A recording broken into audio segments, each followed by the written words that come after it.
Hi, ఈరోజు ఒత్తులు ఎలా చేయాలో ఒక వీడియో తీసి పెట్టాను చూడండి. కొత్తగా ఒత్తులు నేర్చుకునే వాళ్ళకి ఈజీగా ఉంటుంది. ఇట్లా ఒక కొన తీసుకొని మనం ఇట్లా స్ప్రెడ్ చేసుకుంటూ వెళ్ళాలి. ఒత్తులు బయట మిషన్లలో కూడా దొరుకుతాయి, కానీ మనం ఇంట్లో చేసుకోవడం శ్రేష్టం కాబట్టి నేను ఇంట్లో ఒత్తులే వాడతాను. ఇట్లా మనం కొంచెం పత్తి తీసుకొని అట్లా తింపుతూ దాన్ని బాగా పొడుగ్గా లాగాలి.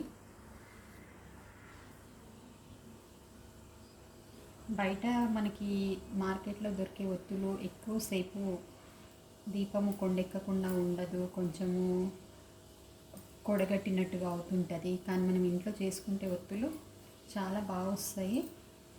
కొంచెం ఇట్లా తిప్పి ఇలా ఫోల్డ్ చేసుకోవాలి. 5 టైమ్స్ అయితే మనం ఫోల్డ్ చేసుకొని మళ్ళీ ఇట్లా బాగా తిప్పుకోవాలి.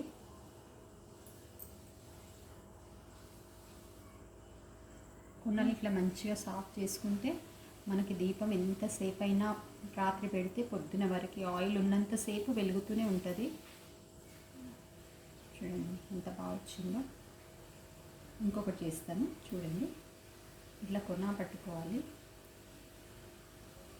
మనకి ఇంతకుముందు మిగిలిపోయిన కొనతోనే అట్లానే స్ప్రెడ్ చేసుకోవచ్చు. చాలా తక్కువ టైంలో మనం ఎన్ని ఒత్తులైనా చేసుకోవచ్చు. కొంచెం టైం కేటాయించి ఓపికతో చేసుకుంటే ఈజీగా అయిపోతుంది. చూడండి ఇట్లా పెట్టి ఇట్లా స్ప్రెడ్ చేయాలి. 5 టైమ్స్ తిప్పాలి. మనం కావాలనుకుంటే ఇంకా పెద్ద సైజు ఒత్తులు కూడా చేసుకోవచ్చు. మన నందదీపానికి అట్లా కొంచెం పెద్ద ఒత్తులు ఉంటే బాగుంటుంది అనుకుంటే అట్లా కూడా చేసుకోవచ్చు. అది ఇంకొకసారి చూపిస్తాను.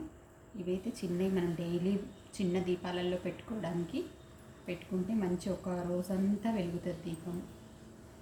ఇంట్లో చేసుకోవడం చాలా బెస్ట్, బయట కొనుక్కోవడం కన్నా. కొంచెం టైం పెడితే సరిపోతుంది. చూడండి ఎంత బాగా వచ్చిందో. ఇట్లా 2-3 ఒత్తులు కలిపి 3 ఒత్తులన్నా 2 ఒత్తులన్నా కలిపి దీపం ముట్టించుకుంటే చాలా బాగుంటుంది. Okay, bye friends.